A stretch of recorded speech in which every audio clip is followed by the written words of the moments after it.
नमस्कार ने welcome you world affair जहाँ प्रशांत धवन नाउ ये है यहाँ पर चाइना की न्यूक्लियर मिसाइल ट्रैकिंग और सैटेलाइट ट्रैकिंग शिप। जी हाँ, ये चाइनीज नेवी की शिप है। आप देख पाओगे दुनिया भर के यहाँ पर लगे हैं रेडार। ये शिप अटैक नहीं करती, मगर जो भी एनिमी कंट्री है चाइना के सो कॉल्ड, उन पर चाइना नजर रखता है इस शिप की मदद से। और रिसेंटली इस शिप की वजह से ही इंडिया थोड़ा नाराज हो गया है श्रीलंका की तरफ। हमने देखो श्रीलंका की बहुत ज्यादा हेल्प करी, बिलियंस ऑफ डॉलर्स दिए श्रीलंका को। और ये बात मैं नहीं कह रहा, श्रीलंका के जो आज के समय प्रेसिडेंट है विक्रम सिंघे, इन्होंने ऑन रिकॉर्ड कहा है कि इंडिया अकेला देश है जो श्रीलंका की हेल्प के लिए आया। इंडिया ने दी टाइमली असिस्टेंस टू श्रीलंका और लिटरली इंडिया ने श्रीलंका को एक ब्रेथ ऑफ लाइफ दी है। जब बिल्कुल श्रीलंका की इकोनॉमी क्रैश कर रही थी, तब इंडिया ने काफी बार सप्लाईज असिस्टेंस भेजकर कहीं ना कहीं श्रीलंका को स्टेबल रखा। नाउ जब इतनी हेल्प हम श्रीलंका की करेंगे तो हम उम्मीद करते हैं कि चाइना की इस टाइप की जो ये शिप है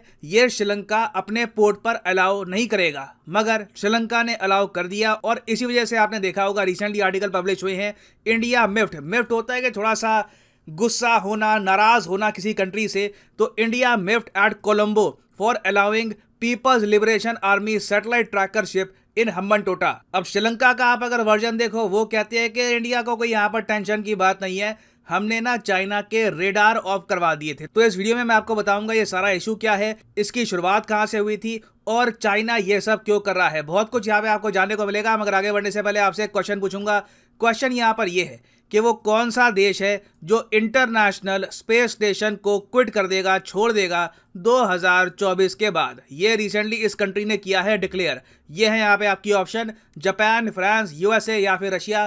कमेंट सेक्शन में करिए आंसर। जो लोग सही आंसर करेंगे उनकी कमेंट को मैं हार्ट दे दूंगा ताकि बाकी लोग भी समझ पाए कि सही आंसर क्या है। नाउ इस टॉपिक को बहुत ही सिंप्लीफाइड लैंग्वेज में समझाने के लिए मैं आपको एग्जांपल देता हूं आईएनएस ध्रुव का। अगर आप इंडियन डिफेंस अफेयर्स को प्रॉपर्ली फॉलो करते हैं तो आपको याद होगा कि आईएनएस ध्रुव इंडिया ने कुछ साल पहले लॉन्च करी थी। ये इंडियन नेवी की इंटेलिजेंस गैदरिंग शिप है। इस पर डीआरडीओ, एनटीआरओ, उसके अलावा भारतीय नौसेना सबने मिलकर काम किया है। इस शिप का काम यह है कि अगर मान लो कहीं से कोई भी देश है, ये किसी न्यूक्लियर सबमरीन से इंडिया पे लॉन्च करता है कोई मिसाइल या फिर कोई सैटेलाइट है जो इंडिया पे नजर रख रही है, तो उन सैटेलाइट्स, उन मिसाइल्स को प्रॉपरली ट्रैक करता है आईएनएस ध्रुव। बहुत ही लिमिटेड कंट्रीज है दुनिया भर में जिनके पास इस टाइप की वॉरशिप आपको मिलेगी। रीजन ये है कि ऐसी टेक्नोलॉजी हर कंट्री बिल्ड कर पाता नहीं है। उसके अलावा इसको बनाने की कॉस्ट भी काफी ज्यादा आती है। इस एक शिप की कॉस्ट आई है 1500 करोड़ रुपए। ये एटलीस्ट अमाउंट कोट किया जाता है। सिंस ये पूरा प्रोजेक्ट सीक्रेट था, जो एक्चुअल अमाउंट है इसको बनाने की ये शायद हमको कभी पता लगेगी नहीं। तो जिस तरीके से इंडिया के पास आईएनएस ध्रुव है, उसी तरीके से यूएसए के पास भी है ऐसी शिप, फ्रांस के पास भी है, रशिया, चाइना, लिमिटेड कंट्रीज के पास ऐसी शिप आपको मिलेगी। अब जो आईएनएस ध्रुव हमारे पास सिर्फ एक है ना, चाइना के पास ऐसी शिप एटलीस्ट 7 के आसपास है, 8 भी हो सकती है। कुछ जो इनके प्रोजेक्ट है काफी सीक्रेट है, मगर डेफिनेटली 7 ऐसी शिप्स चाइना के पास है। अब यहाँ पर आप देख पाओगे ये चाइना का वर्जन है ऑफ आईएनएस ध्रुव। ऐसा नहीं है कि उन्होंने हमको कॉपी किया है। कहने का मतलब ये है कि जो आईएनएस ध्रुव हमारे लिए करता है वही काम ये शिप करती है चाइना के लिए, और इस शिप का नाम है युआन वैंग। अब कुछ ही हफ्तों पहले चाइना की तरफ से रिक्वेस्ट है श्रीलंका को कि जो हम्बनटोटा पोर्ट है श्रीलंका का, जो चाइना ने लीज पर ले लिया 99 ईयर्स के लिए, यहां पर चाइना चाहता है कि इस चाइनीज नेवी की शिप को डॉक किया जाए, यहां पर इसकी रिफ्यूलिंग होगी और फिर उसके बाद ये अपने रास्ते चल देगी। इंडिया ने ऑब्जेक्शन की। इंडिया ने श्रीलंका को याद दिलवाया कि आपने हमको कहा था कि जो हम्बनटोटा पोर्ट आपने लीज पर दिया है चाइना को, यहां पर मिलिट्री एक्टिविटी नहीं होगी।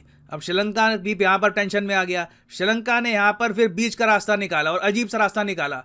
श्रीलंका की तरफ से तर्क आया, देखिए अब चाइना काफ़ी ज़्यादा रिक्वेस्ट कर रहा है शिप को डॉक करने की, हम्बनटोटा में मना तो कर नहीं सकते, मगर इनको हम ये कह देंगे कि जब ये हम्बनटोटा में होंगे ना, तब ये अपने जो रेडार है इनको स्विच ऑफ कर देंगे।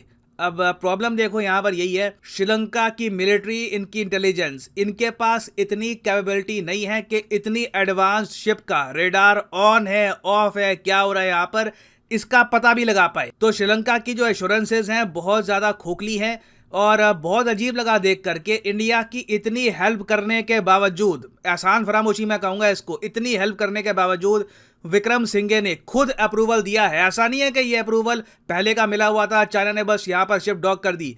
विक्रम सिंघे के पास यहाँ पर कागज गए, इन्होंने साइन किया कि हाँ ठीक है मैं अप्रूवल देता हूँ। जो युआन वैंग 5 शिप है, satellite trekking ship of China, ये अगस्त 11 से लेकर 17 तक हम्बनटोटा पोर्ट पे रहेगी। यहाँ पर इसकी रिफ्यूलिंग होगी, ये रेस्ट करेगी, इसको सप्लाईज यहाँ पर प्रोवाइड की जाएगी। मगर श्रीलंका के हिसाब से जो भी आप कह लीजिए रेडार ऑफ रहेंगे, जिसका मेरे हिसाब से कोई एक इंपॉर्टेंस है नहीं उसकी। अब इंडिया ने यहाँ पर क्या कहा है, इंडिया ने ये कहा है कि हम देखिए मॉनिटर करेंगे कि चाइना कर क्या रहा है। हमारी भी नेवी काफी स्ट्रांग है, हमारे पास बहुत सारे साधन है, तो चाइना ऐसा नहीं है कि ये जो वॉरशिप है यहाँ पर डिप्लॉय करके कुछ इंडिया पे अटैक कर देगा या कुछ मिलिट्री एक्टिविटी होगी। क्योंकि यहाँ पर मुझे ये बोलना पड़ेगा, सिंस चाइना इतना अग्रेशन दिखा रहा है ताइवान के अगेंस्ट, रिसेंटली जो जापान का इकोनॉमिक जोन है, एक्सक्लूसिव इकोनॉमिक जोन, उसको चाइना ने बॉम्ब भी कर दिया था एक मिसाइल से, बैलिस्टिक मिसाइल से।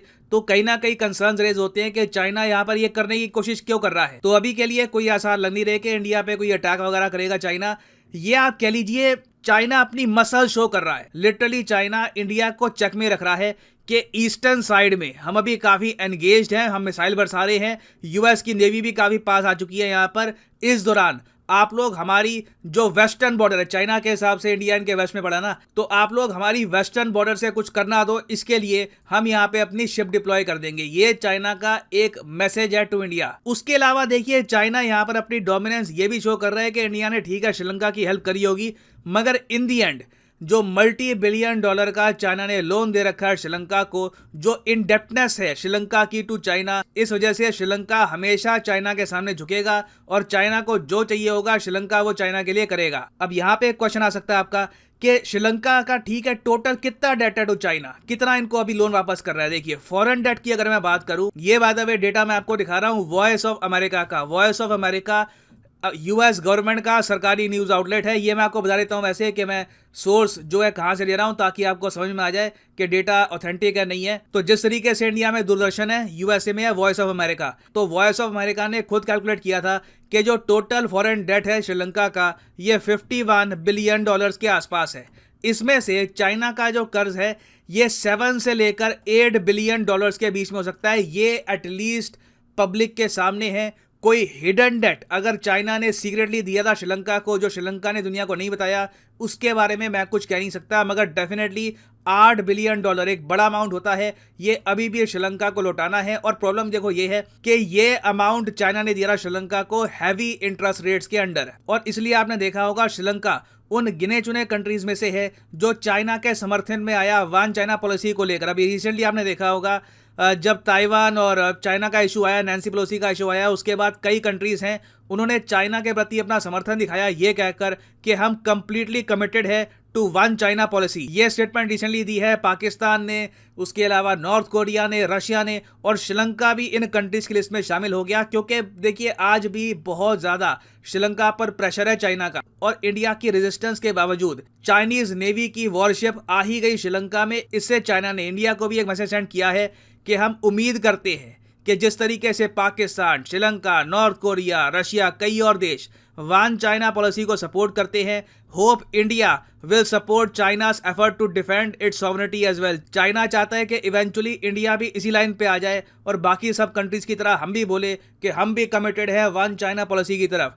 देखिए ऑफिशियली तो कमिटेड है, मगर इस वक्त बोलकर हम चाइना का समर्थन करने नहीं वाले। तो अभी के लिए मैं कहूंगा पैनिक करने की कोई आवश्यकता नहीं है। ठीक है चाइना की यहाँ पर ये जो रिसर्च वेसल रहेगी, और अगर मान लीजिए हम्बनटोटा पोर्ट में इनको रिफ्यूलिंग की जो सहूलियतें ना मिलती, ये ग्वादर में कर लेते ये सब। चाइना के पास ऑप्शंस बहुत सारी है, तो कुछ यहाँ पे मैं कहूँगा कि थ्रेट नहीं है इंडिया को। हाँ मेरे हिसाब से इंपॉर्टेंट ये है कि जैसे हमने INS ध्रुव बनाया है ना, ऐसी बहुत सारी हमको शिप्स और बनाने की आवश्यकता है। चाइना बहुत आगे है इंडिया से इस पर्टिकुलर डिपार्टमेंट में, क्योंकि अगर इंडिया के पास INS ध्रुव टाइप की अगर 4 से लेकर 5 शिप्स होंगी, तो 3 हम डिप्लॉय कर सकते हैं चाइना की तरफ, 2 डिप्लॉय कर सकते हैं पाकिस्तान की तरफ, ताकि हमेशा इंडिया को आइडिया हो कि कहीं से कोई मिसाइल आ रहा हो, कहीं से अगर मान लो कोई अटैक हो रहा हो, उसके बारे में पहले ही हमको जानकारी मिल जाए और हम अपने मिसाइल डिफेंस सिस्टम्स एक्टिवेट कर ले। This is very important for India security. ना वापस आते हैं क्वेश्चन की तरफ कि रिसेंटली वो कौन सा कंट्री है जिसने ये बोला है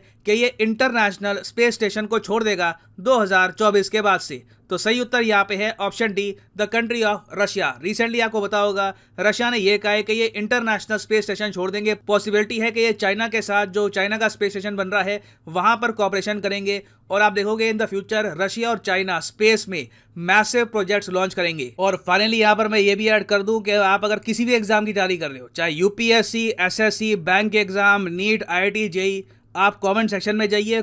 कमेंट सेक्शन में आपको मिलेगी ये पिन कमेंट, यहाँ पे आप किसी भी लिंक पे क्लिक कर सकते हैं। फॉर एग्जांपल लेट्स से आप प्रिपेयर कर रहे हैं फॉर एसएससी, ठीक है, आपने एसएससी वाले लिंक पर यहाँ पर क्लिक किया और यहाँ पे आप परचेज कर पाओगे एसएससी एग्जाम का कोर्स। और मैं यहाँ पर कहूँगा कि ये सही समय है अनअकैडमी के कोर्सेज परचेज करने का, क्योंकि in the future price hike होने वाली है, कोर्सेज के प्राइसेस बढ़ जाएंगे। तो किसी भी एग्जाम के अगर आप कोर्स परचेज करना चाहते हैं, buy it now, a price hike is coming soon. मगर अभी भी यहाँ पर जो प्राइसेस लिखे हैं ये पे करने की आवश्यकता नहीं है। सिंपली यहाँ पर कोड यूज करिए PD10 and the prices will start falling. Prices अपने आप गिर जाएंगे। So use the code PD10 and save money. So इसी नोट के साथ ये है वीडियो का अंत। Thank you for listening and as always god bless you all.